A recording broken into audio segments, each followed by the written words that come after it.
কোরআনের কথা, এই কোরআনের কথা আমরা যত মানবো, যত তাড়াতাড়ি মানবো তত তাড়াতাড়ি কল্যাণ, যত দেরিতে মানবো ততই আমাদের অকল্যাণ, ঠিক কিনা? আচ্ছা, আমি আরো একটা কথা আপনাদের বলি।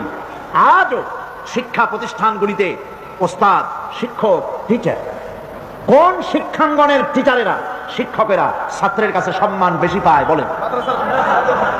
আলহামদুলিল্লাহ, কই ইচ্ছা করে না? আমি আপনাদেরকে ভিজিট করতে বলবো, আজকের মাহফিলের সাংবাদিক, সাহিত্যিক, বুদ্ধিজীবী, শিক্ষক সকলকে বলবো, মেহরবানি করে কোনো খবর না দিয়া মাদ্রাসাগুলিতে যেয়ে দেখেন মাদ্রাসার ছাত্ররা ওস্তাদকে কিভাবে সম্মান করে। মসজিদে ওস্তাদ যখন মসজিদে ঢোকে জুতা জোড়া নিয়ে এক পাশে ছাত্ররা রেখে দেয়। ছাত্র যদি টের পায় আমার ওস্তাদ আমার পেছনে, চট করে সে ওস্তাদের পেছনে চলে যায়, সামনে হাঁটে না। ছাত্র তার ওস্তাদের জামা কাপড়গুলো গুছিয়ে দেয়, উজুর পানিটা আগায় দেয়।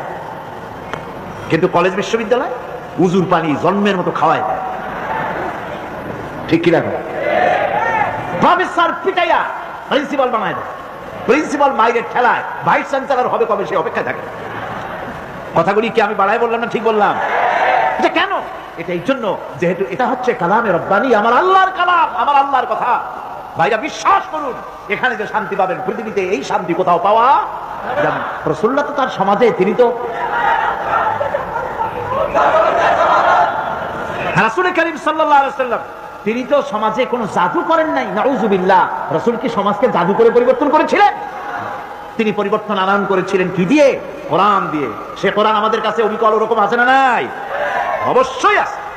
এই কোরআনের কাছেই আমাদেরকে ফিরে যেতে হবে, তাহলেই মুক্তি পাবো, তাহলেই নাজাত পাবো। এছাড়া নাজাত পাওয়ার কোনো রাস্তা আমাদের কাছে না।